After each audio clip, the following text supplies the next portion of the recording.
Providence. His time with the New York Knicks and Boston Celtics served him well when this happened in collegiate athletics in the world of basketball. He immediately, he had already been in his general manager's office. Yeah. He already understood what a scouting department looked like in the NBA with the New York Knicks and Boston Celtics. He understood what a scouting department looked like. So did Lane. Other coaches in universities and athletic departments still don't understand how to build a scouting department. Some don't even know where to start. No. Rick Pitino immediately said, I know how to do this. We'll create one in 5 minutes at St. John's.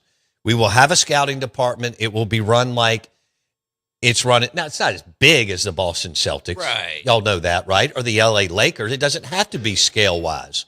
Just because we love to throw out the name scale doesn't mean that it has to be scaled at that level. You can be super successful. You scale it like you need to scale it at St. John's to go get the players and personnel that you need to do what?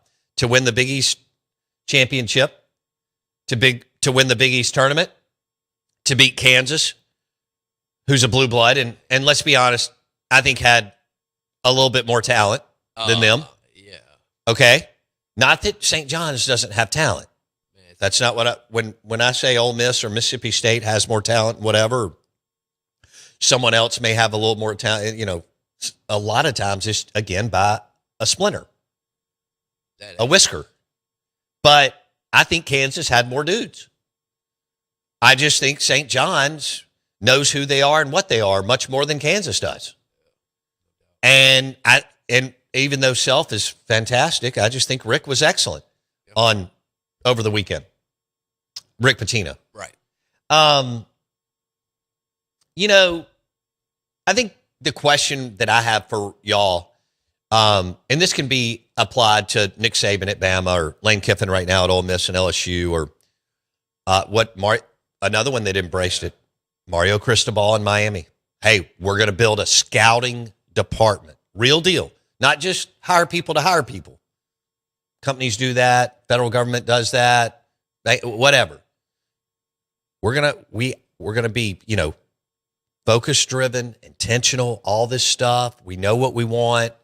We're gonna really, really, really hone in on hiring really, really sharp people. Mario Cristobal, Miami, Kiffin. I think Ryan. I think that, yeah. Even though they are Ohio State at the end of the day. But I can't just say that. Yeah. Because I think Bama has struggled building their scouting department here the last couple of years. They may be there in football. Nate Oates in basketball? Yeah. I tell you, Nate Oates is operating at the highest level in the University of Alabama Crimson Tide. I'm not talking about non-revenue sports because I can't keep up with all those in the SEC teams. Yeah. And I get that I'm sure Bama's like top 4 in the country in one of those or multiple. But Nate Oates, the way they play stylistically, ridiculous. He's ahead of the game. Like Pitino. I have a question. Is Pitino the most system-driven winner in college basketball history? Providence, Kentucky, Louisville, Iona, St. John's. Is the Pitino deal the most system-driven winner in college basketball? Was it his system that he's driving? Yeah. He's the only person that can drive that system. Yeah. Like that. Yeah, probably, right? And his ability to pivot, he's been on these podcasts like, look, we used to be heavy defense in practice. And he said, I realized with the way the game, he realized in the early and mid-'80s the way the game was evolving with the three-point line, because he was playing a totally different game than everybody else in 1987 when he drove Providence to the Final Four. But let's go to today when he has been on podcasts where he has said what? Oh, no, we have to practice more offense because of the timing, the spacing, the cuts, the screens. And on walkthroughs, it was overwhelming defense. And he said, no, we're now 50-50 offense-defense. That's crazy. Okay? What do you think it used to be, 70-30-ish? I would say so. Yeah, probably. Yeah. Still heavy emphasis on defense prior to his resurgence. No question. He still believes in it. Yeah. St. John's still D's up. Louisville had some of the best defensive teams in the country. Oh, yeah. But that doesn't mean that you can't. Now, he had some Louisville teams that couldn't throw it in the ocean. Mm-hmm. And which was surprising the way that Providence in the 80s and Kentucky played in the 90s. But anyway, it was just maybe a time or whatever. Either way, it proves that Pitino at Louisville, and this wasn't all his teams, but Pitino at Louisville could take even guys that were building bricks by shooting and still win. Right. Now, I think that some coaches inherit culture, and Pitino installs it in 90 days. That's what he does. We talk about it all the time. It's really, really tough to put our finger on it. It's overused, but it's obvious that he is the number one culture builder in the history of college basketball. When you look at Providence, Kentucky, Louisville, Iona, and St. John's, and the postseason wins, and playing into the second weekend, and starting over all the times that he has started. Remember, Kentucky. I know Kentucky's Kentucky, but they were on probation. Remember, when Eddie Sutton was there, an assistant coach sent some cash, FedEx, to a player. Somehow it got ripped open. Wonder how that happened. And from there, they got put on probation. C.M. Newton was the athletic director. He made one of the best hires in the history of the Southeastern Conference. Now, remember, C.M. had already we had him on the show at Dancing Rabbit Golf Club years ago when Southern Miss used to throw their huge golf tournament. I don't remember who was in place then at that time, way ahead of his time at Southern Miss, because this was like 05, 06, 07. And they would throw, but they would, the guy got it. He's like, we've got star power at Southern Miss. We've got Collier would be there, Wander, Adelius Thomas, this, that, Brett would show up, whatever. Or I think Brett would show up. He was still in the NFL then. But the point is, C.M. Newton would come in. They would invite like Ray Perkins, C.M. Newton, all these other people to kind of add to the deal, which was really smart. Yeah. And C.M. Newton, the athletic director at Kentucky, had already been the head basketball coach at Vanderbilt, and he had been an assistant coach. I can't remember. Bama? He may have eventually been the head coach at Bama. But anyway, and he worked for the SEC office for a minute or two. He becomes the AD at Kentucky, and he hires Pitino. It's one of the biggest hires in the history of the SEC. Pitino to Kentucky, Spurrier to Florida, Saban to LSU. There's some others. Burtman to LSU. I'd have to think through. Obviously, bringing Coach Paul Bear Bryant home from Texas A&M in 1958 changed the trajectory of the Southeast, the Sun Belt, the Bible Belt, and many other things. So good morning. Welcome in. Out of Bounds, ESPN 105.9 The Zone. Rick Pitino, baby. Everybody can win at Kentucky, right? Until they can't. Everybody can win at Alabama in football, right? Until they can't. Everybody can win at LSU in baseball until they can't. We think that, and there's no doubt that having the pullover on has tremendous advantages. We know that. When you walk in an AAU tournament with that Kentucky blue in Atlanta or Las Vegas, there's no question that has some, star power to it.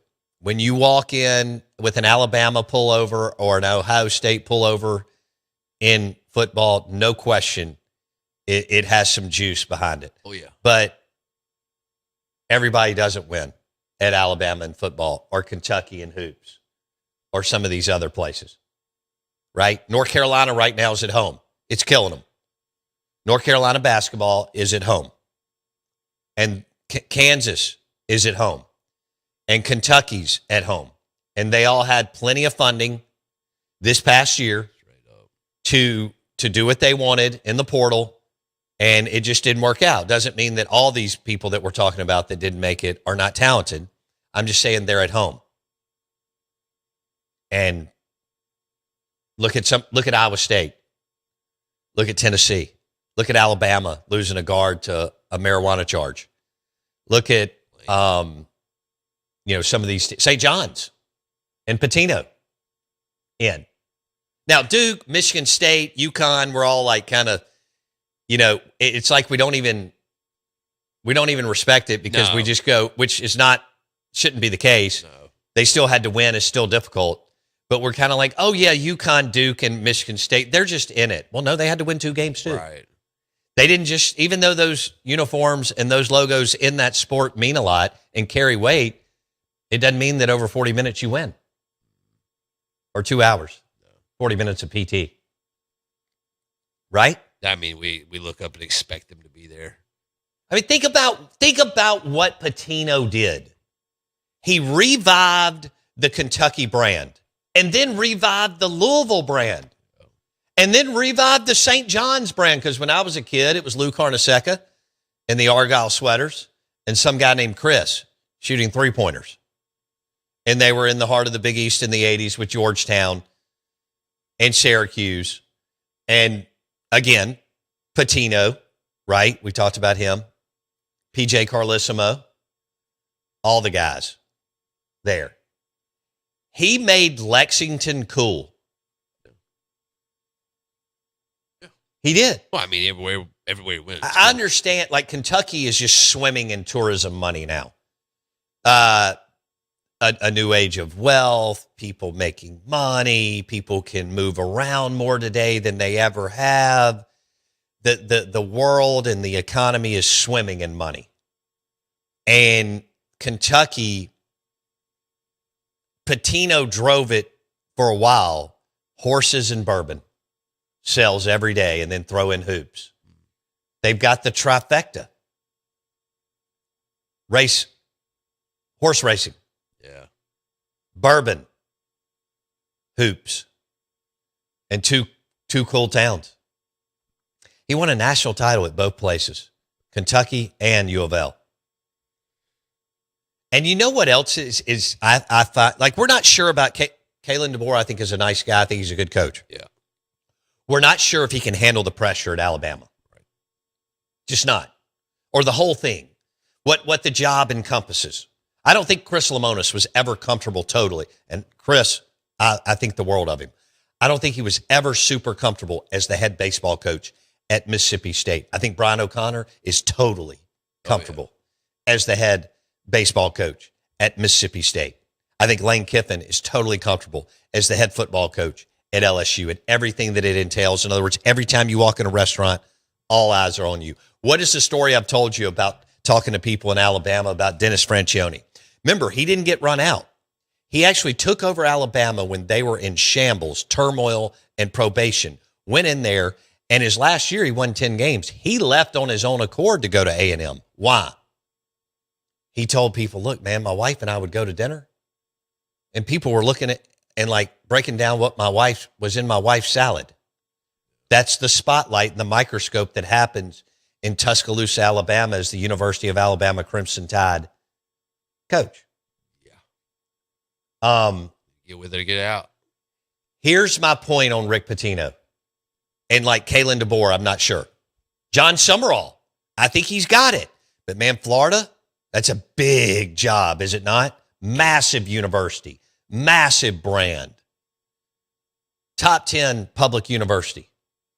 Operates like an Ivy League school with buku billionaires and 100 millionaires. Here's what I think on Pitino. He's one of the few coaches who can handle blue blood pressure and over-deliver. Uh-huh. How about that? Lane Kiffin will be the same way at LSU. Mm-hmm. His fall from grace and then rise through Bama, Florida Atlantic, and Ole Miss, Florida Atlantic and Ole Miss is perfect for LSU. The job will not be too big for him. Think about how talented Brian Kelly is. He was at Notre Dame, and yet it's nothing compared to the microscope that you're under in Baton Rouge at LSU. No. Right? Nothing. It's not even, think about it, Notre Dame's a big brand. Yeah, but Huge brand. Yet, and they love it. They don't love it like like the crazies down there. Even though Notre Dame's been a power longer, a bigger brand longer and all that, they don't care. the last 25 years, Who has gained more market share and brand exposure? LSU over Notre Dame in the modern era. Yes, Notre Dame out of World War II. No question. No doubt about it. But the last 25 years, winning 3 national championships with 3 different coaches and then everything they've done everywhere else, Lane will be just fine at LSU. You could drop Rick Pitino at North Carolina in 2 weeks. He won't miss a beat because he can handle the blue blood pressure and over-deliver. Right? He is the blue blood pressure. He is blue blood pressure. You damn right. Brings it with him. Yeah. Michigan, nobody could handle it. And then what did Jim Harbaugh do? He went, I can handle the blue blood pressure and I'll over-deliver and win a national championship without being a top 10 recruiter. Holy Mary Olzab, some cat like Jim Harbaugh and Rick Pitino. Jim Harbaugh won at Stanford. How have they been since he left? SEC Insider Hit, powered by Blue Cross Blue Shield of Mississippi. It's good to be blue, the official healthcare provider of the Out of Bounds Show.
WRKS Pickens Jackson. All systems go. Live from the Whiskey 61 Lounge inside the Bank Plus studio. Is now recorded. Live in the studio. It's the Out of Bounds Show with Bo Bounds. Streaming live worldwide on the Out of Bounds radio app. And on your radio at ESPN 105.9. All set?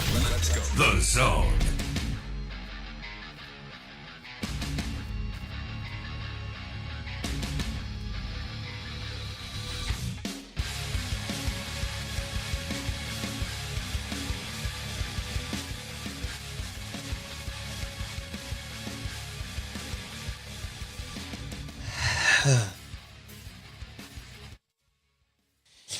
Oh, man. Good morning. Welcome into the Out of Bounds Show, ESPN 105.9 The Zone. Show me the money. That's what Rick Pitino's saying, right? Show me the money. Golly. He's got a cool pad down there in Miami. It's not South Beach, but there's a little island where Stallone and Madonna and others have had homes. I can't remember what it's called, but they haven't invited me yet. Right. But this off season, I have a feeling I'm going to pick up the phone, and it's going to be the Godfather himself, Rick Pitino. Bo, come down and drink amazing wine with me. Done. Yeah. Done. I'm in. Show me the money. Star Island? That may be right. Okay. Yeah. Yeah. Okay. That's pretty sweet. Yeah. Madonna's house is pretty sweet. You think it's nice? I don't know why I expected anything other than this, but yeah. Okay. Let's tee up. I'm going to call for it in just a second. The Church Bells audio. It's really good. So we are the Out of Bounds Show. We're powered by Pearl River Resort and the Golden Moon Casino Sportsbook. The Vegas-style sportsbook. Pair it with award-winning Dancing Rabbit Golf Club. And then make sure that you hit Philip M's for a good steak dinner on the property of Pearl River Resort. We'll be there later in the week. We're live in the Bank Plus studio. We're streaming live on the Out of Bounds radio app and the Zone 1059.com. Mike Detillier at 8:30. WWL Radio TV New Orleans. Mike D at 8:30 today. Looking forward to that. Tonight we got Southern Miss at Mississippi State. What kind of crowd will that look like? And I think it'll be a really good crowd. Of course, the crowds over the weekend were insane. I don't know who was counting the crowd on Saturday. Bad counter. I don't know how there were only 200 more people when there was well over 1,000, 1,500, or 2,000 more people in the stadium. But anyway, we'll see what happens tonight between the Golden Eagles and Mississippi State, and then this weekend with Ryan McPherson out for the Bulldogs, their Friday night pitcher, and how that will look for that series. Think they change counters? Tonight? Yeah, who's counting? And how do they keep count? Like, there's no way they're using a clicker or anything like that, like trying to find heads. I have no walking by. idea. I have no idea. Like, do they have some kind of algorithm or, equation they use? I need to know. You need to know. I Okay, really we'll would try like to to know. find they probably don't know. No. But we'll try to find the algorithm or the equation for you. It's not ticket sales.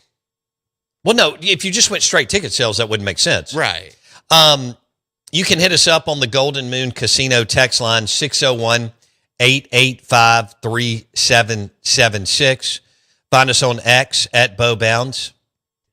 And the Bud Light caller line, 601-707-3750. Bud Light and burgers tonight as you watch college baseball. That sounds good. What is John Bond talking about here? He said, I used to go to that, Bo. Still got a workout bag from it. What was I referencing? Ooh. It must have been a golf tournament or an event or something? Yeah, not Star Island. No, this was earlier in the show. This was 30 minutes. Oh, Lord. This was over 20 minutes ago when he texted us. That's a long time ago. Well, you were scrolling through your phone, so you weren't listening to my 7:30 SEC Insider hit on Rick Pitino, which I thought was actually pretty good. All right, let's drop the audio since you've totally hijacked this damn thing. And so for our listeners, Dylan Darling is the one that hit the shot for Rick Pitino and St. John's to beat Kansas. Okay, it was an inbounds play. Y'all saw what was going on at the end of the game. Kansas had 97 fouls to give. And what they were going to do, and it was smart, is Bill Self said, just keep fouling them. Keep fouling them. And all of a sudden, and the clock's ticking and ticking. And finally, Patino's like, dude, you've got to get it in and get down. Well, finally, with 3.8 left, Self was even like, hey, we can't foul. We've taken time off the clock. And Dylan Darling, who had not scored 1 point. I want you to think about that. Dylan Darling had not scored for 39 minutes and 56 seconds. He had not scored 1 point. And then he had the stones to take that you-know-what to the glass. This is Rick Pitino talking about him in January. And they never broke. They just stayed with it. Dylan Darling, he's got balls as big as church bells. I mean, it's unbelievable. Bryce Hopkins made big plays. Ian kept us in the game in the first half. So it was a great team performance. All right. That was Rick Pitino on Dylan Darling. He's got balls as big as church bells. It's so Northeastern. Is that a good sports metaphor? Oh, yeah. Balls as big as church bells. Oh, my God, Rick Pitino just delivered. He delivers every time. Every time. Unbelievable. Wow. Dylan Darling going against Duke in Washington, D.C. on Friday. Oh, my God. He called the play in between plays. He called the play, and Patino's like, okay, you run it. Well, they didn't have a timeout. Right. Yeah. So it On was him. here's the deal. Yeah. And Kansas was out too. So we're rolling it right here. 3.8 seconds. We're at half court. Let's ride. They can't foul again unless they're crazy. And he just decided to take it all the way. Because when he got to the free throw line, I wasn't sure he was going to have enough separation to get the shot off over the Kansas defender. At that point, I was thinking, I don't know. And I'll be damned if he didn't twist his body and beautiful kiss off the glass. And the rest is history. Rick Pitino is celebrated all week out of New York and St. John's. I mean, they're going crazy Oh, man. up there. And they love it. I mean, when was the last college in New York City, to have a lot of success, like deep success in college hoops? I may be missing one, but I'm talking about big time postseason success. Like straight New York, folks. Straight New York. Not Syracuse. No, that's upstate. Yeah.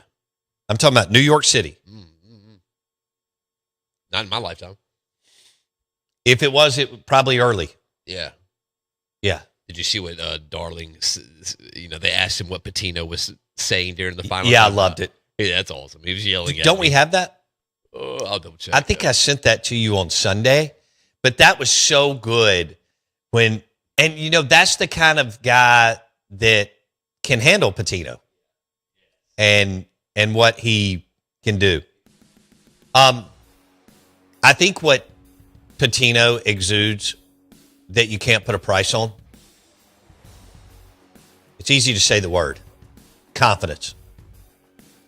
He exudes confidence. I loved watching him on the sideline. Did y'all see when they won it, how cool and calm he was? He just pivoted, turned right to Bill Self, and said, good game. Routine. We are the Out of Bounds Show. We're brought to you by RPT and Rick's Pro Truck. Spraying bedliners, lift kits, tires, and wheels, baby. Rick's Pro Truck. Trucks live here. 3 locations in the metro area. RicksProTruck.com.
Why is there air?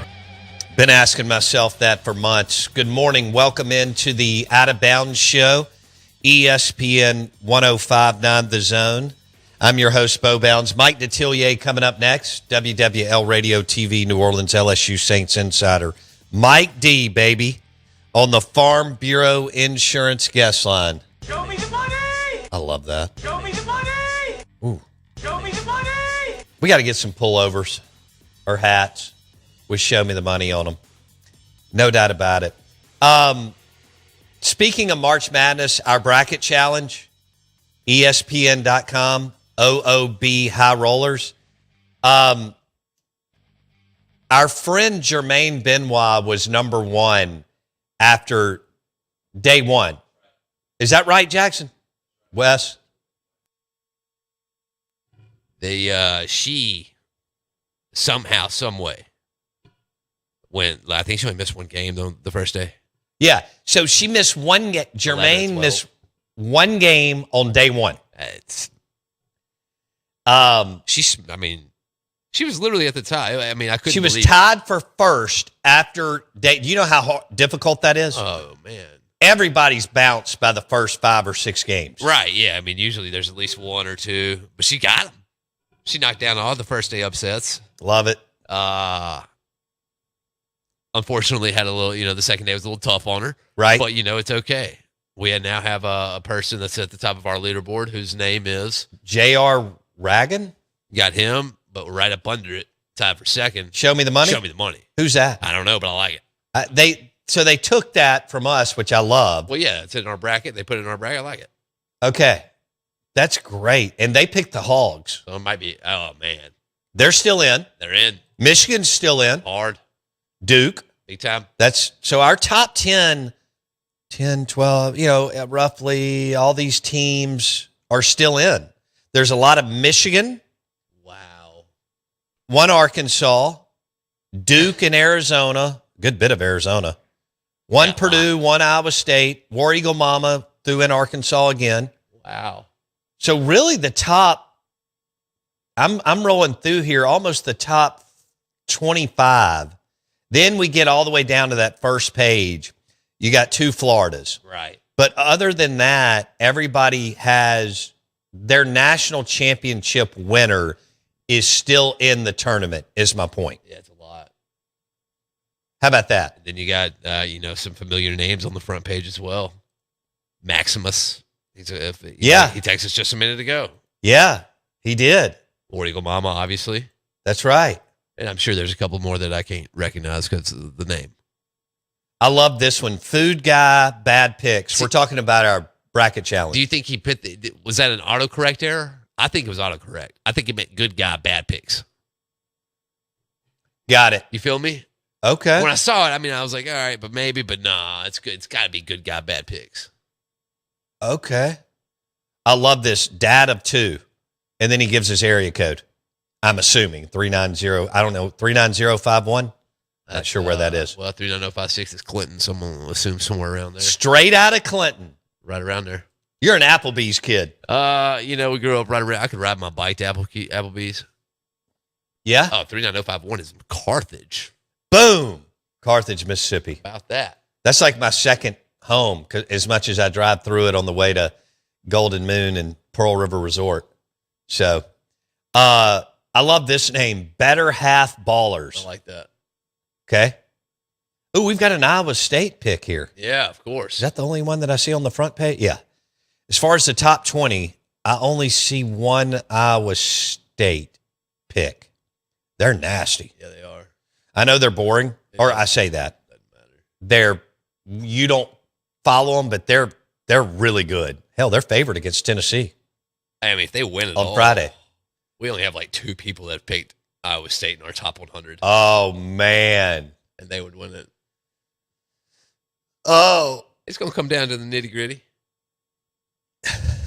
We're live in the Bank Plus. Did you just say it? Hold on. We're live in the Bank Plus studio. The Golden Moon text line is 601-885-3776. Did you just say it's going to come down to the nitty gritty? Yeah, of course. What does that mean? I really have no idea. I didn't think you did. But did the person that made that saying up know either? I don't think so. And What's I the want to nitty-gritty? know, when was that? Was that like an early That's a good 1900s? Was that 1920s, 30s? Was it before that? When was that introduced Ooh, to us? I'll find out. Because you just said it will come back to the nitty gritty. Yeah. You want to know the Merriam-Webster dictionary Dude, definition? I don't just want to know. Yeah, that's my I'm favorite. dying to know. What is essential and I'm basic? over here hanging by a thread. Oh, that's what it is. Okay? Yeah. What is essential and basic? Specific practical details. That's what it's going to come down to. Okay. Yeah, it's an adjective. Did Rick Pitino come up with that? He is the nitty gritty. Yeah, he is. Actually, he's what I think of. Does Rick Pitino really run the world? I think he does. If he doesn't, he runs in a circle that does. He and Elon. Yeah, I mean they got. So we've established this morning. Rick Pitino and Elon Musk run the world, right? It's fair. Okay. I'm with it. It first emerged in the 30s among jazz musicians. That makes sense, though. Scatting. I was close. I was bad. kind of hovering around the right That's zip pretty good, code yeah. on that. So jazz musicians Yeah. in the 1930s. Late 30s, early 40s. Okay. Got it. How about that? That's awesome. There was a nitty gritty dirt band back in the day. I bet they partied. Yeah. Ooh, I bet they did. That's when you had to ride the train everywhere when you toured, whether you were a sports team or a band. I had a friend take the train to New Orleans and That's different. last week. Yeah, they party on the way down there. Yeah, they had a blast. Yeah, I'm sure. Some people just ride it. And then they went to Metairie and they went to the St. Patrick's Day parade in Metairie, which I would think the suburbs are even better than being downtown. And he said they had a blast. And I was like, holy Mary old Zab, I bet you did. Is Metairie lit? It's a great, well, it's got awesome restaurants. Okay. There's some ridiculous po' boy dives there. And then I've been to a wedding there, which I would think a lot of people listening have. So, yeah, it's 5 minutes from downtown, Yeah. maybe 7, 8. But it's just a burb, man. Yeah. Burb.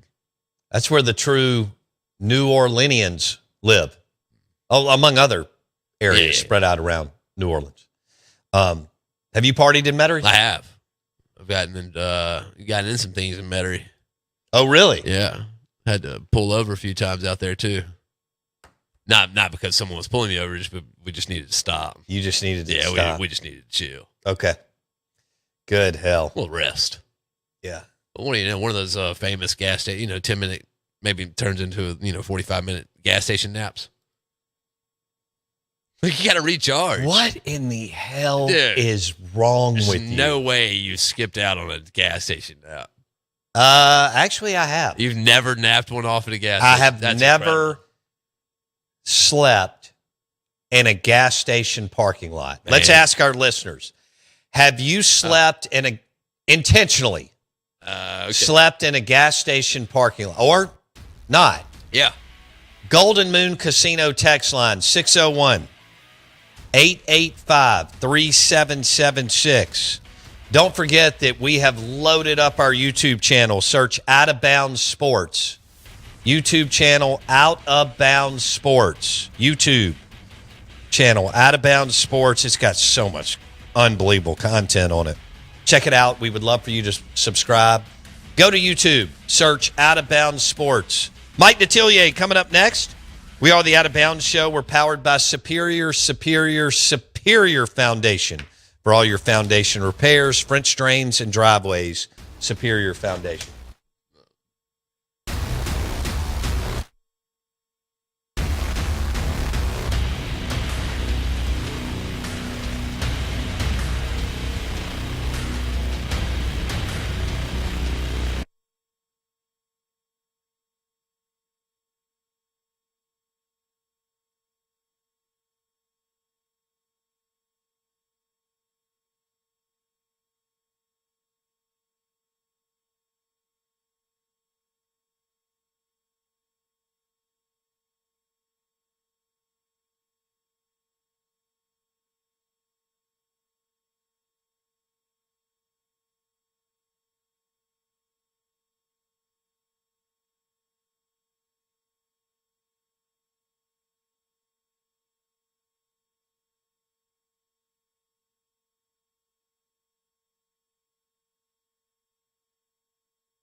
Show me the money! Good morning. Welcome into the Out of Bounds Show, ESPN 1059 The Zone. I'm your host, Bo Bounds. It ain't bragging if you can back it up. We're live in the Bank Plus studio. Mike Detillier, WWL Radio TV New Orleans. He joins us on the Farm Bureau Insurance guest line. And the show is powered by your next video wall for your business, video wall for your church, or video wall for your football stadium, arena, you name it, lobby, powered by Sound and Communications, soundcomav.com. SoundcomAV, that's audio-visual, soundcomav.com. We welcome in Mike D. to the Out of Bounds Show. Mike, how much has been discussed on your show or just at lunch, dinner, people that you hang out with? How much have you discussed or people want to discuss kind of LSU's budget in football to spend on players? You know, people are talking about $30 million, $35 million, $40 million. How much have you discussed that with people you know? Yeah, it's been a little bit on sports talk, and outside that region. The one thing, like LSU to cry poverty, which sometimes they do, is amazing to me because they almost like somebody who can find money under the couch to pay for anything. You know, if they want something, they can find money. And, one of the things down here, and you see it in a lot of sort of rural areas, that people do have money. Now, they'll be the last one to tell you they got it. I've had family members, real close ones, who have it, and they will swear to you on the hand don't quite touch the Bible, but they get close to it that they don't have anything, and yet they load it. And the budget for LSU is, I think people understand that it is a changing world. They get that part for altogether. As long as it produces really positive results, as long as LSU's in the hunt. What gripes them is the money that was spent on football last year and on the football coach and his coaching staff, and the results were not there. And the narrative that, the head coach was not fully engaged. That gripes them more than anything. They understand a little bit about Matt McMahon and maybe him not having a lot of success in LSU basketball because, since Will Wade has left, they have not had a first-team All-SEC player. You got to win with talent. Come on. You got to win with talent. You can have the greatest coaching staff in the world, and coaching does matter, but man, you better have players. And I think that's the one thing that gripes them about what happened last year is what happened when you spending the kind of money that was spent on Brian Kelly, his staff, the players, they got engaged last year in the name, image, likeness transfer portal deal for the first time, and yet it failed miserably. So the hope is that, Lane Kiffin can give you the positive results. And he's been like the king of Mardi Gras year round since he took the job. Have you ever seen anything like this? I know it was a different time with Saban. Saban didn't come in with that kind of pedigree because he had been at Michigan State. Nobody cares about Michigan State football down here. And even though he totally changed the game at LSU and Bama, it was just a different deal. Have you ever...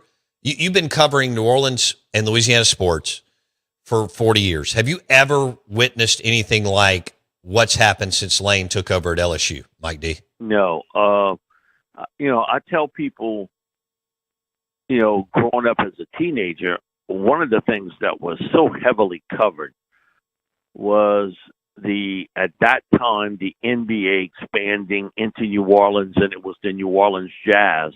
And they traded for Pistol Pete Maravich. They made the deal with the Atlanta Hawks for Pistol Pete.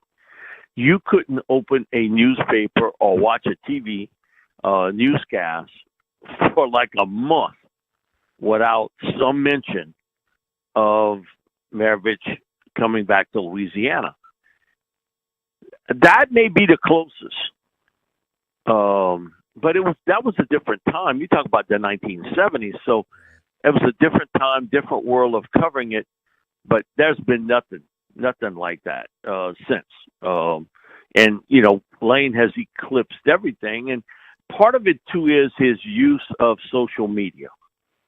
And I do think in this different kind of changing world, he understands that young people get that part. Okay, they get it.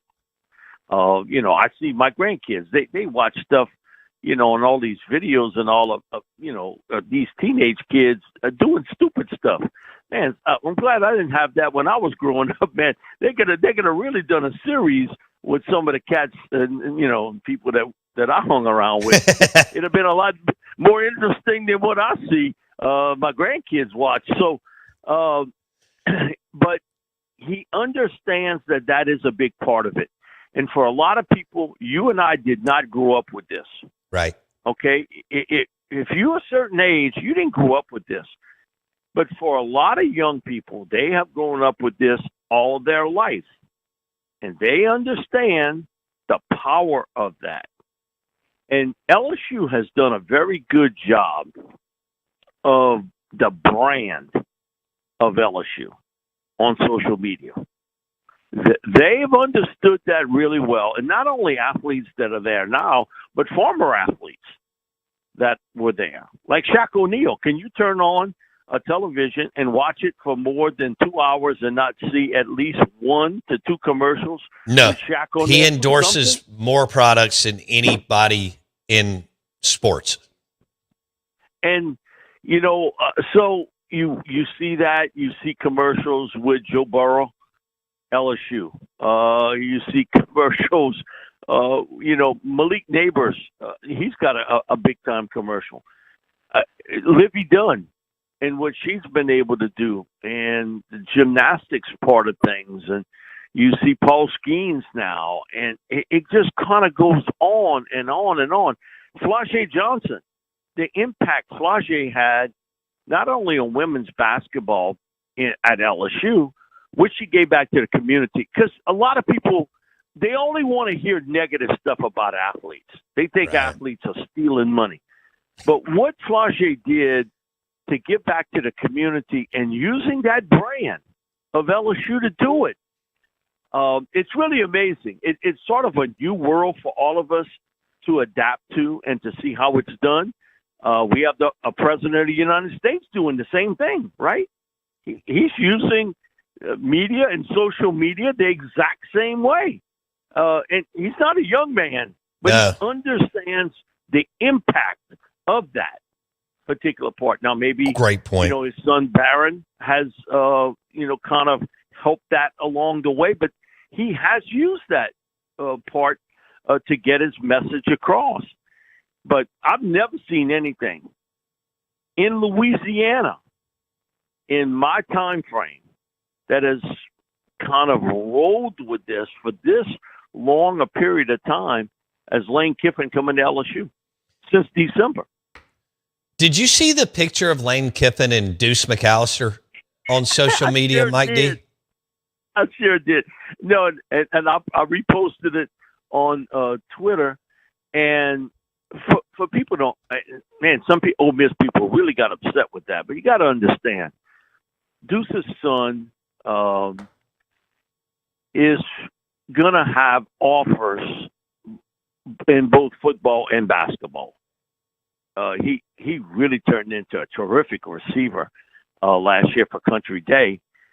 And he's always been a really good basketball player. They've won back-to-back state championships here. Wow.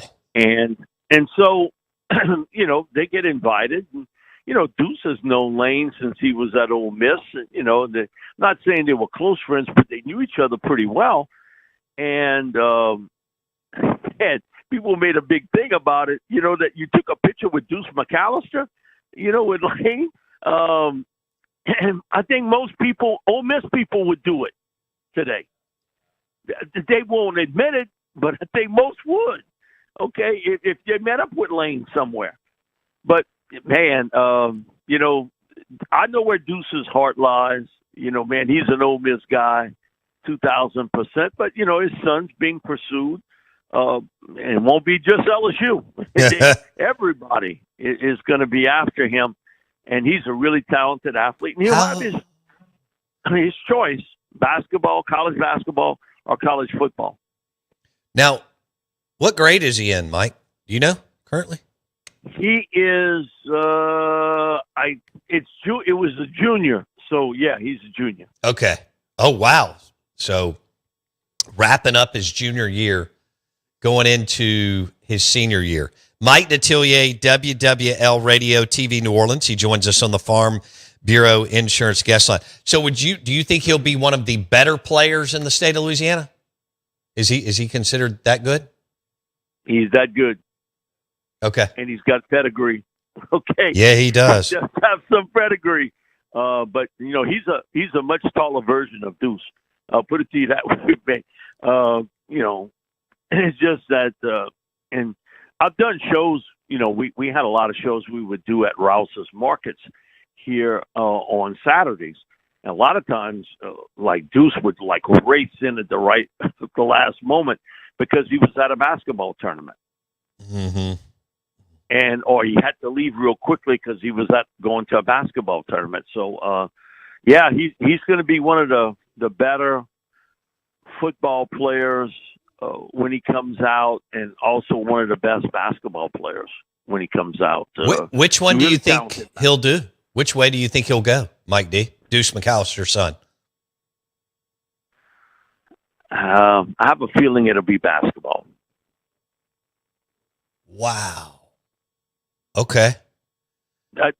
Now, I've had conversations with Deuce, and he's going to let him select whatever he wants to do or wherever he wants to go, but he may get a nudge to a certain school.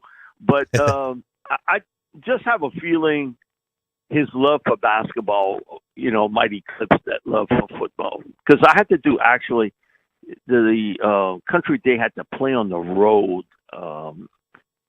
It wasn't the final game they played because they won that game, but it was in North Louisiana, so.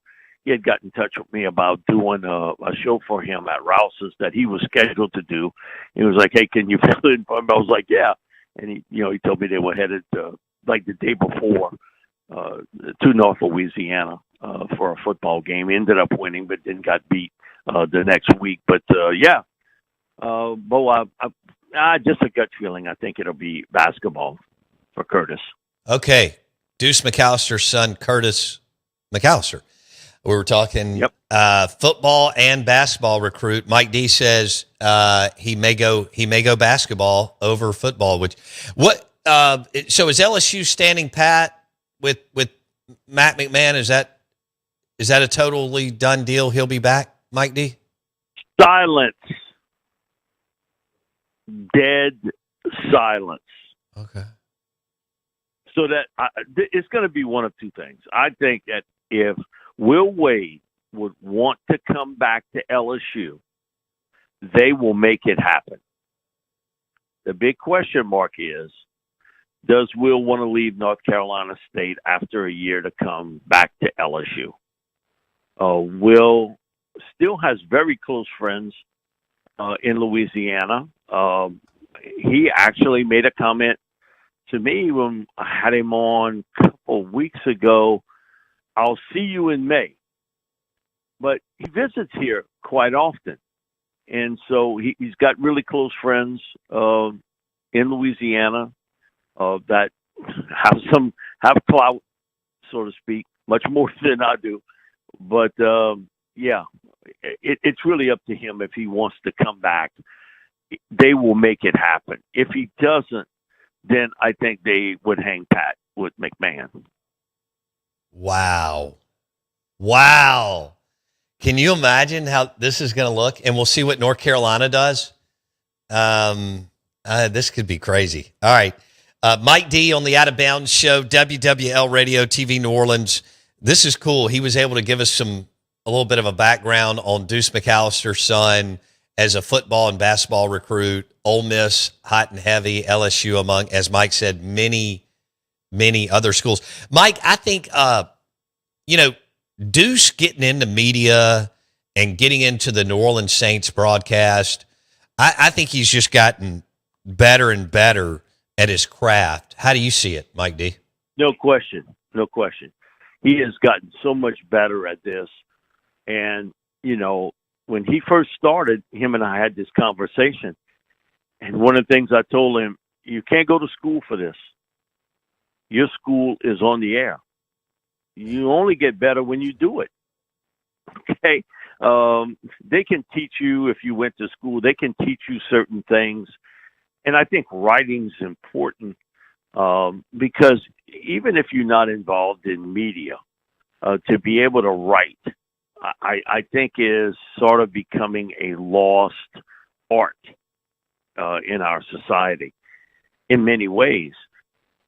But, he didn't go to school for that. I didn't go to school for that. I was an engineer, okay? So it's different, but the only way you get better is to do it. And, I have some shows that when I finish with it, I'm like, man, that was pretty good. And I hear it. And I have some shows I'm more critical of myself than anybody could ever be. Man, I should have thought of this question, or I should have thought this. And I think, Bo, you understand perfectly because that happens with you. Yes. And with everybody else who's ever done this. For the people who've never done it, and, well, I would do this, okay, well, there's a reason why you're not doing it. Okay? There's a reason. But he has gotten so much better. He's got great knowledge of the game. He simplifies it for folks that he doesn't want to get too technical with things. Yeah. And I think sometimes people want to show you how much they know. And also, too, he lives in the now. I can get a lot of people to come on the show like you can. They can talk about what they did 20 years ago or 15 years ago, but they can't tell you anything about the game today. Right. Can't tell you about players today. Deuce knows players. He knows coaches, all that. He's really, really good at it and has gotten so much better at it. And he can see something and make a call before it happens, sort of the Hank Stram thing. He sees a formation, and he can make that call. So Deuce has done really well. We try to, because he's in another business. Like I told him, hey, join my world. He's in another business now. So, but he comes on with us twice a month and gives us his insights, especially during the football season. He's on weekly, but nice. Twice a week. In the off season, we get him on, and just people have other ththings in life. Yesterday, I had Jake Delhomme on. Jake's a buddy of mine. Good God, Racehorse. Come again? Yeah, Racehorse. Once Upon a Star won the Louisiana Classic. So, yeah, saw that. And him and his brother and his dad have been in the racehorse business forever, and just his anxiety of watching his horse race and win. And, for an athlete, and you lose control of things in life, okay? You lose control of your kids, grandkids, everything. You can control some things you do them, but you can't control other things. And he would laugh when I would tell him, my granddaughter is competitive, and she's involved in gymnastics and pretty good at it. I go sit by myself. I can't sit. I don't sit with, other family members. I don't want to hear all that chit-chat stuff.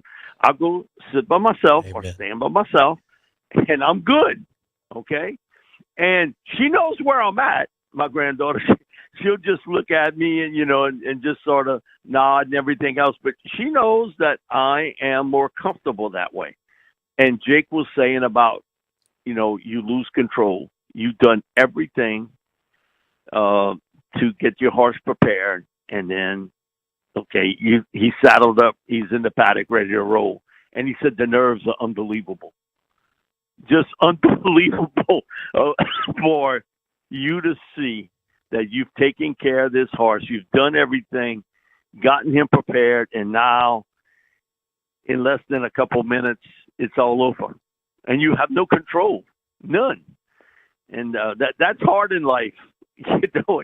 And he went through it yesterday. And we had a great conversation about just that and just how I grew up around horses, and you can see some of them have the it factor, and Once Upon a Star had the it factor, but how they react to having a saddle put on them for the first time, or somebody riding them for the first time.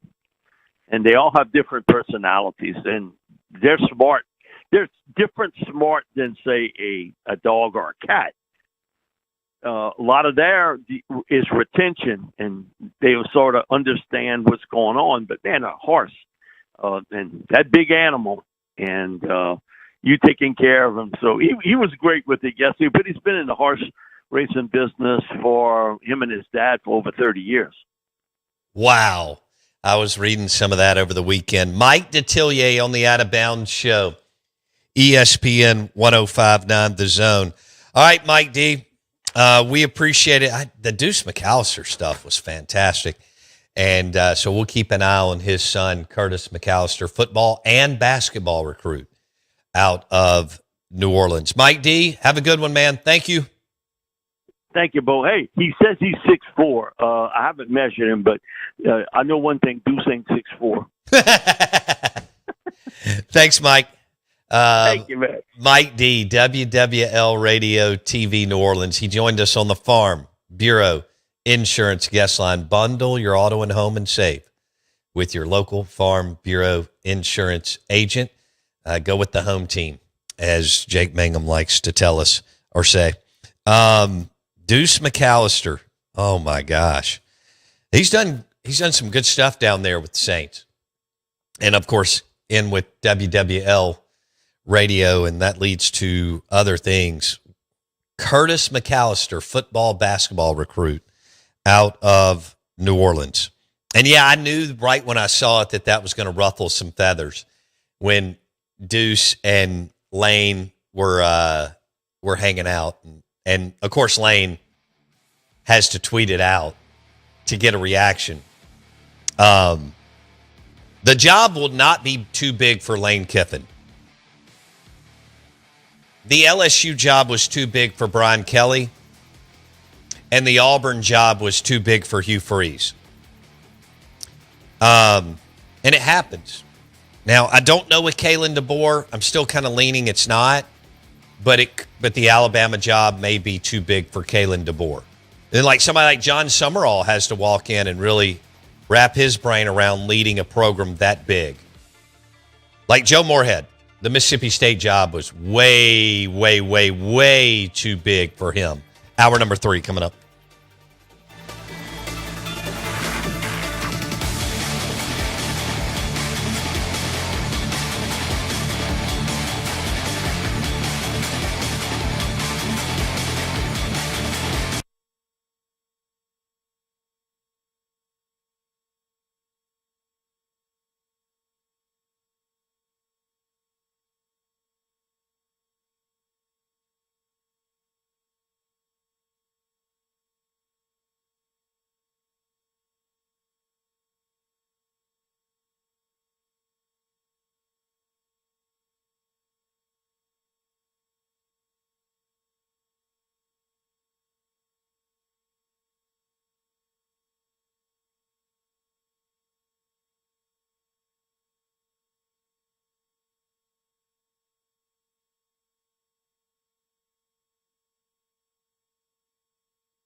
WRKS Pickens Jackson. All systems go. Live from the Whiskey 61 Lounge inside the Bank Plus studio. This is now recorded. Live in the studio.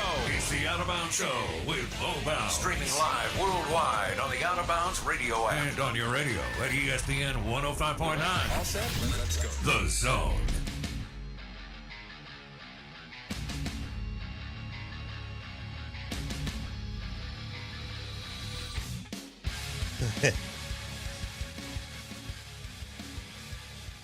Dead presidents printed on paper. Cash money. Good morning, Out of Bounds, ESPN 105.9 The Zone. I'm your host, Bo Bounds. Hope you're doing well. Oh, man. We're streaming live on the Out of Bounds radio app. Show is brought to you by Burgers Blues Barbecue. B3. Dogwood Flowwood. Open in 2 hours for lunch. 11 a.m., Burgers, Blues, Barbecue, Dogwood, Flowwood, Blue Plates, sandwiches, smash burgers. They now have a new green space. It's really, really cool. B3, Burgers, Blues, Barbecue, Dogwood, Flowwood.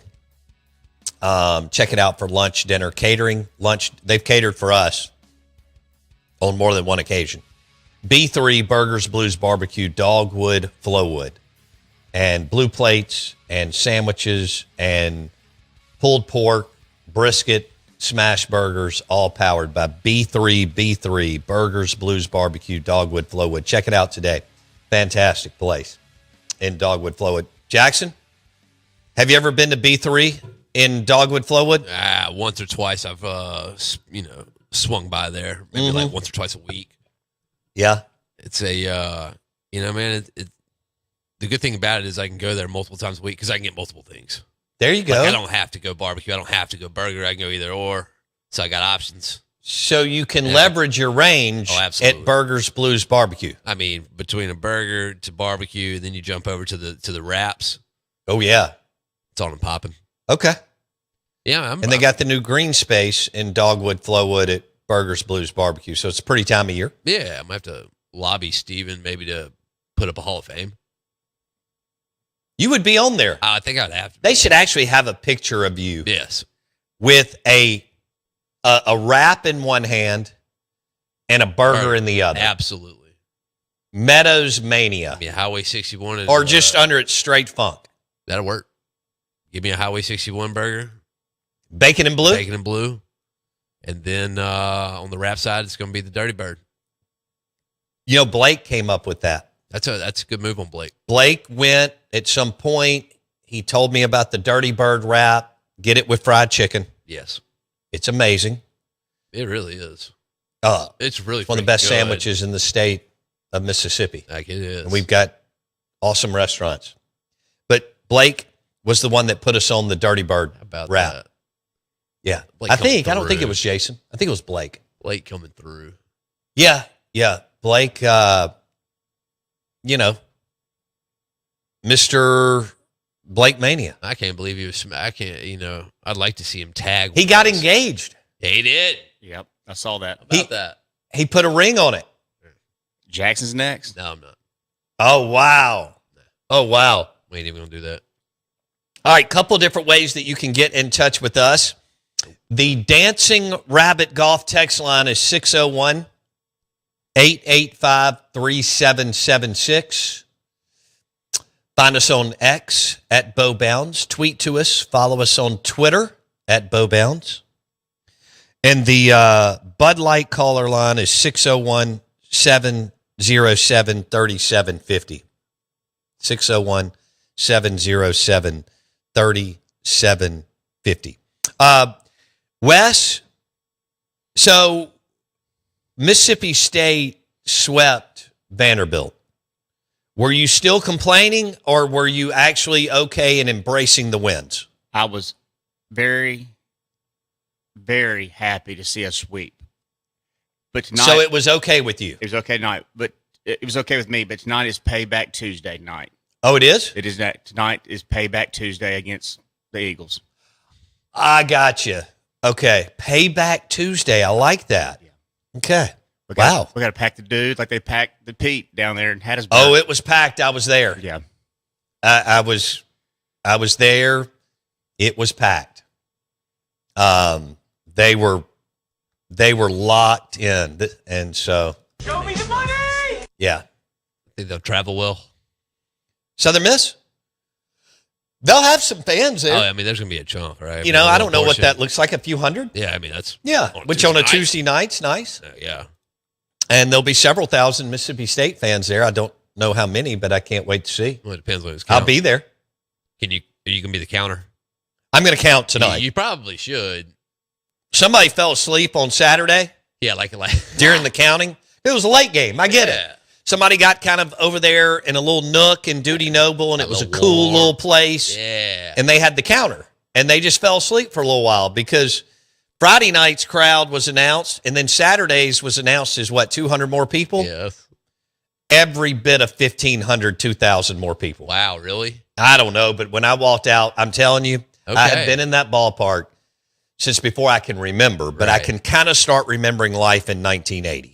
Okay? Right. Bruce Castoria, Ron Polk, Mississippi State baseball. I missed the Buck Showalter time. I was there as a kid, but I just don't remember it. Right. We all kind of remember we think as you get older, you think you remember, but whatever. The point is, I've been going to that ballpark forever. And the old ballpark, and then the newer one that opened in 1987 when Ron Polk got off the plane in 1985 and said, you have to build the stadium or I'm leaving, which is fine. And then, you know, the other iterations of the ballpark and now this new ballpark, which is the nicest, finest, best in college baseball. There's no debate, as Brian O'Connor said. When I walked out there on Saturday, I walked back into the grandstand. Okay. That's how many people were there. You could not move. And who knew, this is not anybody's fault that's there today, or that built it, Strickland and Cohen that built it in the first place, who did a good job. Strickland is AD, Cohen is baseball coach, who kind of came up with the whole thing, right? Right. But it needs, I never thought it needs triple the bathrooms, triple the concessions, and 5 times more premium seating. I mean, there is no, and I don't know how you're going to do it this day and age. The demand's there, but can you do it? Blah, blah, blah with NIL. Or do you just leave it as is for a while and just it's packed? And that's great too. Yeah. You're operating at capacity a lot on the weekends. Mm-hmm. But I've never, I don't know if I've ever witnessed anything like that in the regular season. Back-to-back games. Now, I went out there Sunday morning, but I didn't stay for the game. So I got there at 10:40, and you said people were lined up. I wasn't even paying attention. I was trying to get some stuff squared away in the stadium before I drove home. Right. All of a sudden, I look over to the right field line because I came in the other way. There is a line down the street to Humphrey Coliseum for a Sunday game. 2 hours and 15 minutes before first pitch. They could have been there 45 minutes to now. I don't know when they got there. I'm just telling you when I walked up. Unbelievable. Again, one, it's just because of the winning and O'Connor and all that and the team. 2, it's because of the last 4 decades and Ron Polk. 3, it's because of the pent-up frustration. Right. Or not frustration, just the excitement around winning after, again, football has been a disaster and men's basketball imploded on you. Hey, I want you to know we're on Spotify. You can search Out of Bounds with Bo Bounds. We're on Spotify. All the interviews and segments. Spotify, search Out of Bounds with Bo Bounds. Please subscribe if you go there. And I got to talk about Hugh Freeze and Brian Kelly and how the Auburn and LSU jobs were too big for them. Straight ahead.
Anybody else got any questions about any college jobs? There's not a booster with a big enough blank check.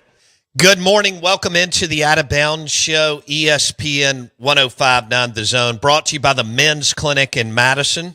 Dr.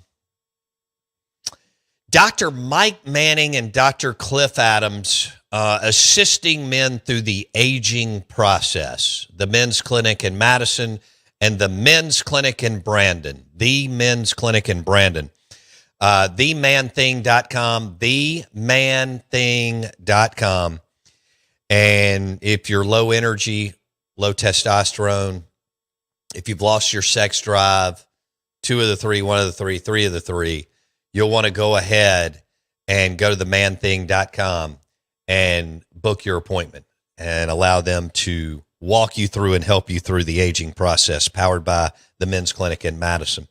Good morning. Welcome in. We're going to switch gears here, talk a little SEC football.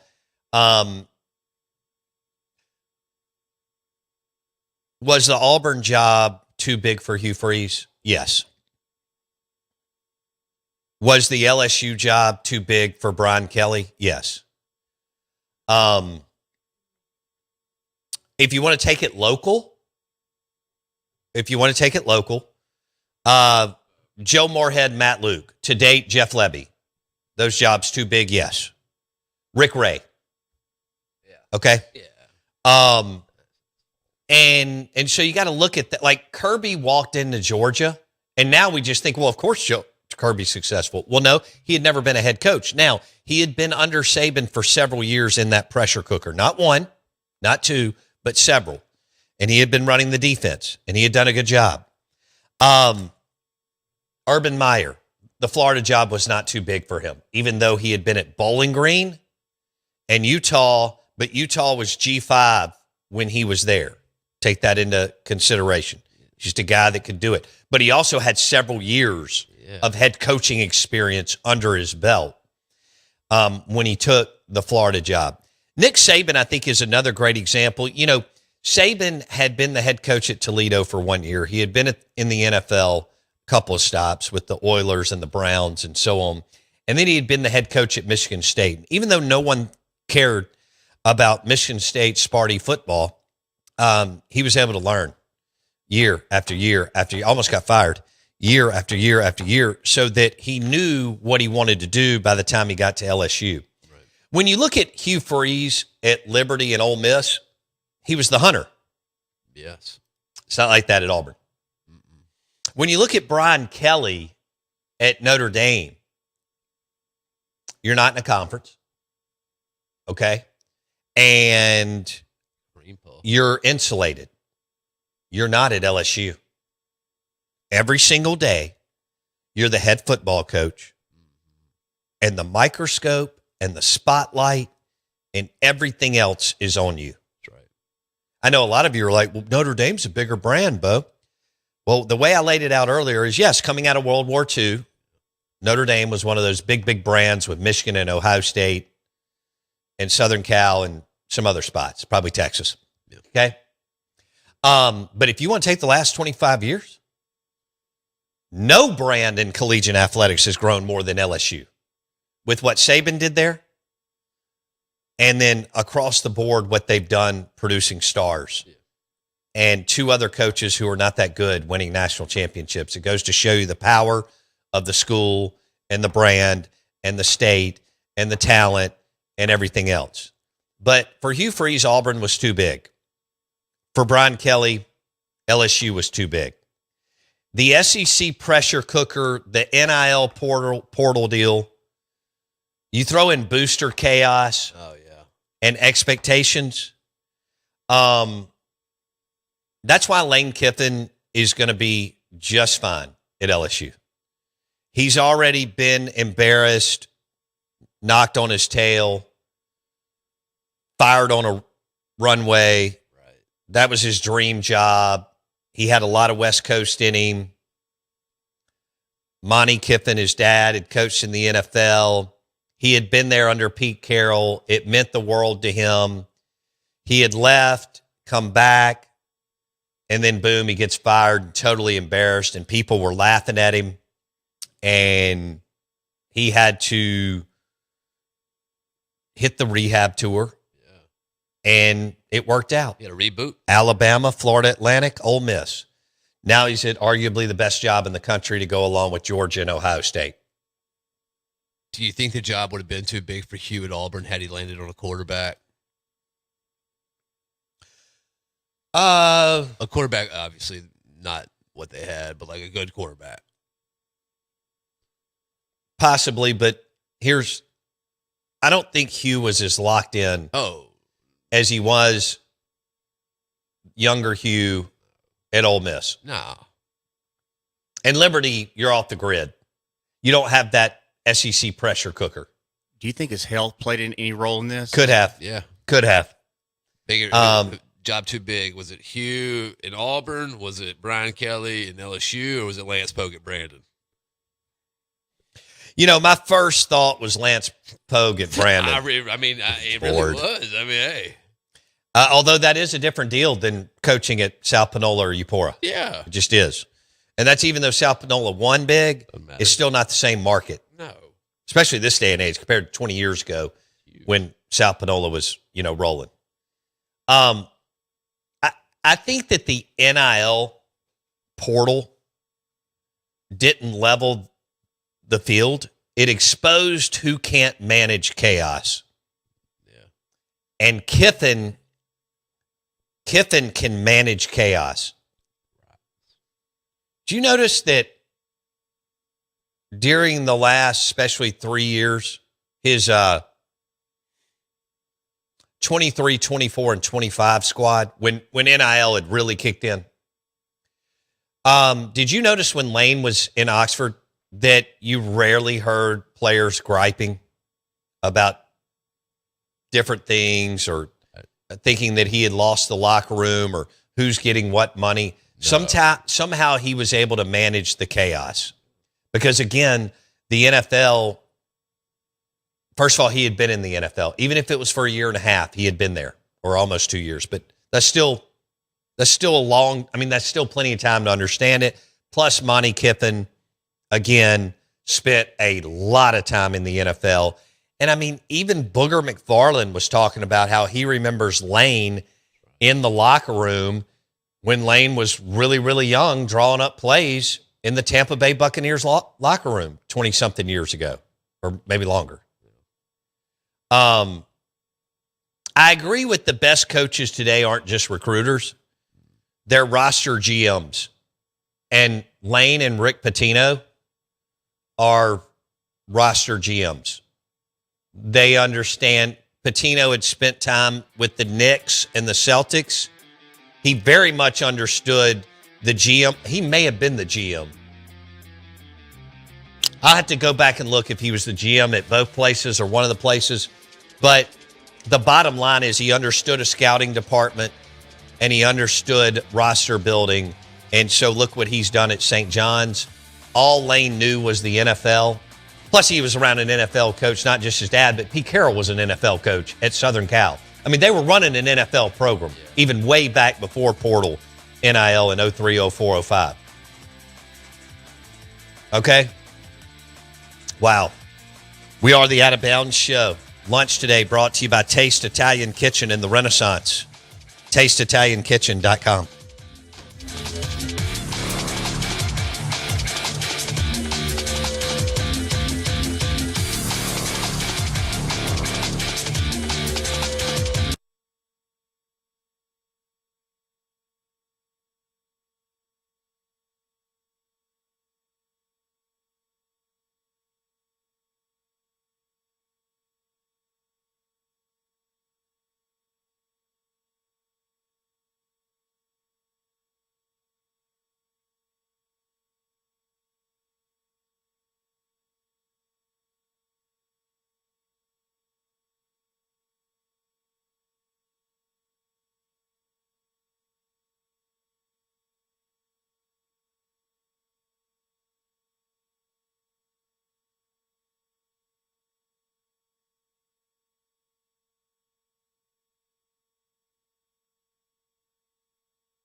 Man. Clown X. Good morning. Out of bounds, 105.9 The Zone, ESPN. Portal recruiting and college basketball. You know, college basketball was already beyond filthy. I mean, filthy. Made the mafia blush. And then you throw in NIL / portal. Man. I mean, and 100 times more third-party flesh peddlers, fake agents jumped in. I mean, come on. The mafiosos were built for this. Sonny Vaccaro is like saying, dude, I had no idea y'all could get this filthy. Right. Oh, my God. Right? What he would do today. Woo! Man. Other than win. He'd win. Phil Knight's like, what? I just thought we were in it. I mean, they still are. Yeah, right. But you know what I mean. Yeah, well, I don't think it's good at basketball. Can't they flip that switch? Who? Oregon. They are good in basketball. Dana Altman. Yeah. Yes, fact. Yeah. He is good. Yeah, they are. So, I mean, they're good at whatever they want to be good at. Right. Yeah. Right. But, and I say, to keep Dan Lanning at Oregon, that is, I am impressed. Really? I don't think he's that good of a game day coach or X's and O's coach, but he's Mario Cristobal, but younger. Whoa. He is a ferocious player getter. He is. Recruiter. And so they have loaded the boat on talent to the point where they could do some cool things. Now, will he get it done out there? I don't know. And getting it done out there is definitely a natty, right? Oh yeah. I mean, it's a natty. They played for 2, right? Right. Embarrassed by Ohio State and just lost Damn. by a whisker to Auburn. Yeah. And Cam and Michael Dyer. That's right. And Kelvin Benjamin. So no, he was at Florida State. That's right. Yeah. That was I'm Jameis. talking Auburn, Oregon. That's right. Yeah. Who was that receiver? But yes, Kelvin Benjamin did catch the touchdown pass for Florida State when Gus Malzahn and Auburn lost the national championship game. This was the Hall of Famer himself, Gene Chizik, as the head coach at Auburn, taking on. Was Chip Kelly there then? Was that like one of his last years before bouncing to the NFL? Mariota. Okay. And Kelly. Okay. Marcus Mariota. Yeah. That was year. When was Mariota drafted? Like 15, 14? God, I can't. It's a long time. It feels like yesterday, but it's a decade or so ago. So Mariota was. I can remember we had a listener on our show text line, I guess, because I mean we've had this text line for. Yeah, I think we're going on at least 10, 12, 15, 13 years. Yeah. But I guess it may have bled into the NFL, but we had a text. We had a listener on the text line, Ole Miss fan, who would tell me weekly that Marcus Mariota was better than Dak Prescott. Yes. I recall. Well, so his Heisman year, whenever they awarded that Heisman, that was. Did he win it? Yes. That was the first month that I was on here. Mariota won the Heisman? He did. Damn. 14. Okay. About that. Okay. Heisman winner, number 2 overall pick. Terrible in the league. Okay. Damn. He's another one that got the. So your brand team / player wins it. Yeah. And we've known that. Yeah. All right, we're going to have Jake Thompson on, Ole Miss Insider, coming up here in a minute or two. We are the Out of Bounds Show, ESPN 105.9 The Zone. That's a joke to me. Whoa. Marcus Mariota, you don't do that to him. That's a joke to me. Yeah, I will say this. He's like real likable. Comes across as a real shy guy, kind of. So, but was able to hang out in the league and make some money. I do remember that, man. You get the benefit of the doubt over and over and over again. Look at Tua. Oh, yeah. You get the Marcus Mariota. Mm-hmm. You get the benefit of the doubt if you're a first-round quarterback, even if it doesn't work out by a lot of people. Because you were drafted in the top 5 or 10 or 15 or 20 in the first round. And we see that time and time again. Kenny Pickett, what are we doing? I could go on and on. Ain't his fault. Oh, no, he was drafted. Take the money. Take the money and run. Steve Miller Band? Yeah, it's a song like that. Okay. Pretty good one. All right. I just pulled that. Boom. That was pretty good. Yeah. Give you that. Steve Miller Band, take the money and run. Okay. Well, that's what Jake Thompson does. He takes the money and he runs. And Jake Thompson, Ole Miss Insider on 3 Sports. He joins us on ESPN 105.9 The Zone. Driven by your next GMC Sierra truck at Fowler GMC Pearl Brandon. Don't forget they've got those beautiful GMC Yukons and Yukon Denali's. Driven by Fowler GMC. Jake Thompson, good morning. How are you, man? I'm good. Good morning to y'all. Appreciate y'all and having me back on real fast here. Yeah. Are you on Sorority Row right now? I was actually just finished up a story and was about to head to get my coffee run, so I'll send that bill to whoever I need to down there. Good. Delaying the coffee run. But to put a bow on what y'all were just talking about, as a Saints fan, I am actually quite curious as what Tua can add or not add to the Falcons this season. Since Me y'all are too. kind of talking about Tua there. Me too. Tua now in Atlanta will face, I guess, he or Penix will face the New Orleans Saints twice, at home and on the road. And I can't wait to see what happens either. Now, I was following you on the Twitters. You had a sit down or an interview with Keith Carter, Ole Miss athletic director. Is that right? I did, yeah. He took some time out. We got together yesterday morning, just kind of touched on really just kind of a punch list of questions, of stuff people kind of been asking about. And obviously the basketball season just wrapped up, and I know that's the sport that's near and dear to him here. And, we kind of talked about a lot of things, but, you're referencing that story I just put out. He obviously still has all the confidence in the world in Beard, and, a head coach who's coached, I believe, 14 years, if I just counted, as a head coach. And this is his first losing record. It's hard to kind of, obviously cut bait that quickly on a guy. And not that they would. I told him when I asked the question that this is kind of a Captain Obvious question, but just needed him to kind of say it on the record. And, and he alluded to what we've all kind of heard throughout this season as it took a spiral once SEC play got here is, I think there's going to be some structural changes.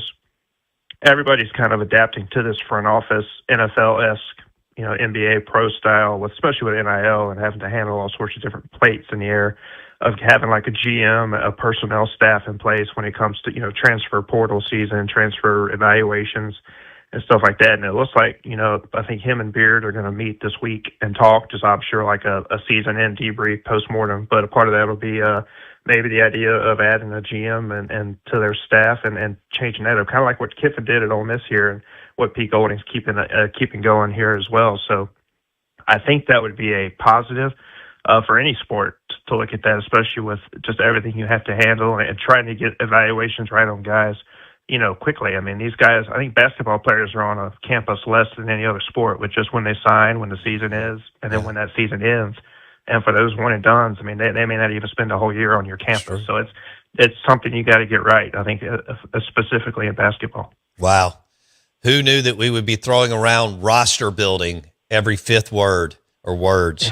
and scouting departments in GMs just a few years ago for college athletics. He is Jake Thompson, Ole Miss insider. He joins us on ESPN 105.9 The Zone. What did Keith have to say about the field sponsorships and the jersey sponsorships that are now legal and happening around college athletics? Yeah, no, I think, Ole Miss had the Aflac one. I didn't know that was a one-off, or I missed it when they had it, for the Florida game back in November.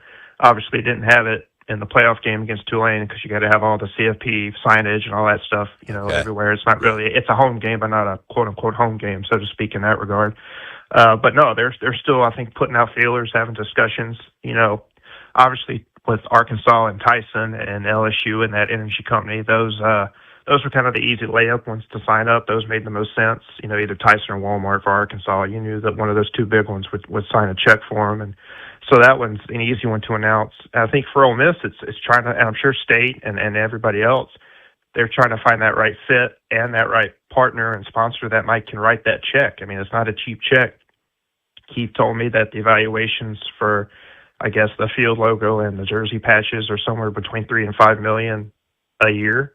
So that's a lot of money for companies that maybe Ole Miss fans were thinking might be easy ones, like Realtree, who already does stuff with the helmets and other things. FedEx kind of has their hand in some stuff, but they also help out Memphis and other schools. So that they probably wouldn't want to hitch their wagon to one school like that and cause issues with other schools that they support. So it's a tough one for kind of these schools at the Ole Miss level to find, but they're working hard. But there is the chance that, when Ole Miss hosts Charlotte in that second week, that there may not be a logo on the field or a patch on the jerseys. It's just something they got to find that makes the most sense for everybody.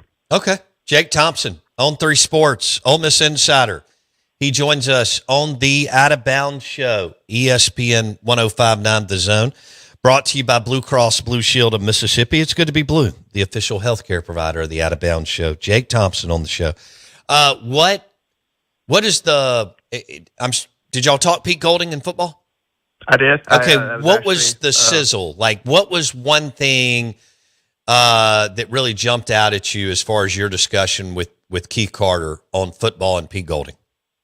We all know what transpired between November 30th and January 8th from Lane officially leaving to Ole Miss being a pass away from playing for a national title. A lot happened. A lot happened, especially in Keith Carter's world. I mean, he still didn't tell me yesterday, but he kind of shared a little bit. Obviously they started making those talks and plans once the Florida job opened up and then the LSU job opened up much earlier than I think they anticipated. I think the LSU one opened up way earlier than anybody thought might happen.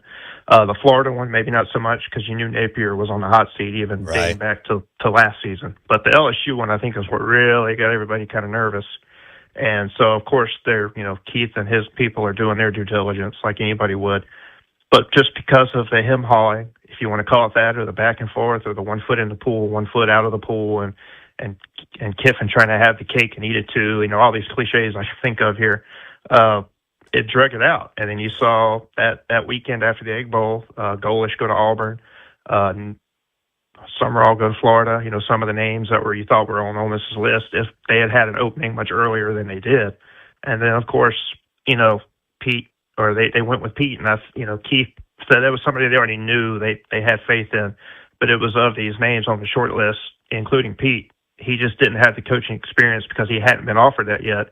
And that's something everybody always says when job hunting is, well, I'm told I don't have the experience. Somebody's got to give me that experience. And Ole Miss is the one that gave Pete that. And of course, 3 wins in the playoffs, or almost 3 wins in the playoffs, really makes you feel good about your decision, especially with Pete. And he's a locker room guy. The players were ecstatic once they announced Pete, and they were coming out that day. That Sunday, we were all huddled around the Manning Center with Marty Smith, who might still have a residence in Oxford with however long he was here.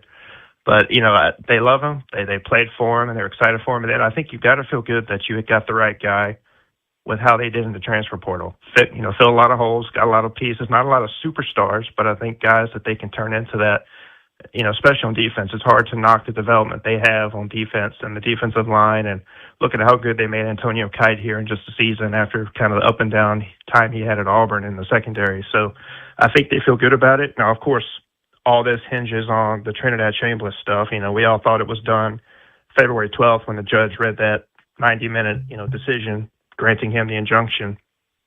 Then the NCAA decided to appeal it.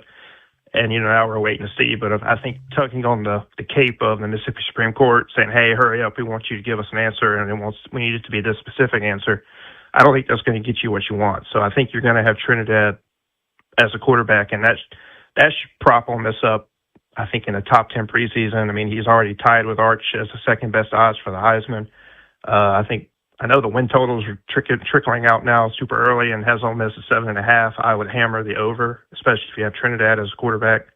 I think Keith feels really good about having Pete as the guy to stabilize everything, and it's kept the brand going in the direction it was when Lane was here.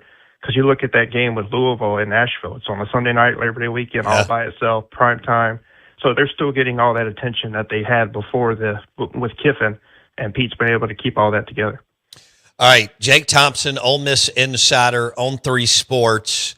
He joins us on 105.9 The Zone, ESPN. We'll say this is brought to you by Finch and Kelly in Oxford, our friend Patrick Kelly, who has us up a few times a year to do an awesome remote, super cool clothing store right there by the library and right across from South Depot Taco. Finch and Kelly in Oxford. That'll be crazy this weekend with Ole Miss hosting Mississippi State in baseball. So you think all right, so you're adding a conference game, which is going to be difficult for everybody, including the Georgias and so on. So you got 9 conference games, and you actually play at least a pretty good to good team in Louisville in the non-con on a neutral field. Last year you had Washington State at home. They weren't any good. So with adding Louisville neutral field, they finished in the top 10 with y'all in the portal. And adding a conference game, you still feel like hammer the over on the 7.5?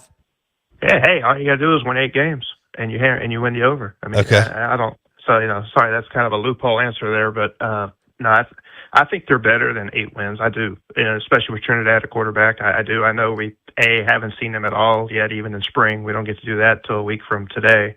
And then, of course, you got all summer and fall camp and then the season to go. So I know me saying that in March the 24th doesn't really hold a lot of water, but I truly think that they've got a team that can make another run. Now, the schedule is what it is. You would think LSU is going to be better than they were. Obviously that game is going to be massive on the 19th. You don't know, Louisville is good, but they have their ups and downs. Depends on what Braum has done there to reload and retool. But no, I think they've got a shot. I don't think Georgia is as scary as they have been. I think Ole Miss showed that they can beat them, obviously, because they did in the Sugar Bowl. And I think Ole Miss is better in certain areas than they were when those two teams met in New Orleans. So I have confidence that they can get some of these wins. Now, are there surprises? Are there injuries? Are there losses you don't see coming? Of course. But I think 7.5 is just too low right now. Jake Thompson, Ole Miss insider on the Out of Bounds show. Ole Miss win total 7.5. I'd like to ask our listeners, are you going over or under? Jake's going over. You're adding a conference. You don't have to be an Ole Miss fan to answer this on the text line, but you can be. Are you going over? You're adding a conference game. That's 9 conference games. You play Louisville, as Jake said, Labor Day weekend on Sunday in Nashville on a neutral field.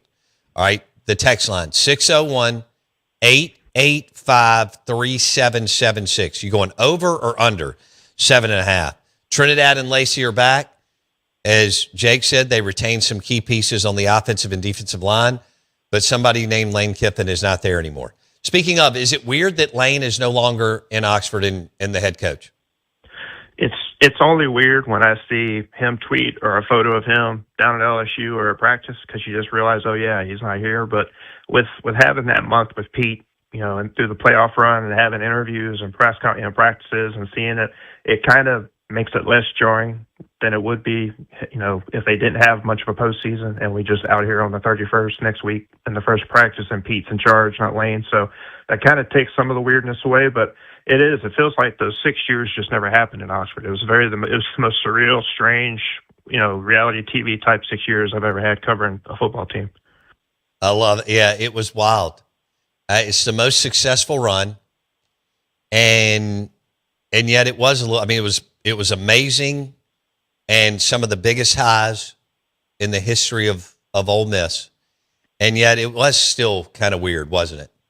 Yeah, Jay? that their best season, in the modern era. You have to say that because the Johnny Vault guys will get me if I don't. But in the modern era, it was the most successful season, and he did not see it through and did not want to see it through and stay here and keep building on that. That's just the thing that, in my head, I don't, it's a business move. He did what he wanted. I'm not holding it against him personally, but it's hard for me to wrap my head around that decision-making on the coaching side of things. It's just that part is still eating at me in the back of my head, and probably always will. When did Keith Carter tell you that he made the final decision to not allow Lane to coach anymore once he knew he was going to LSU?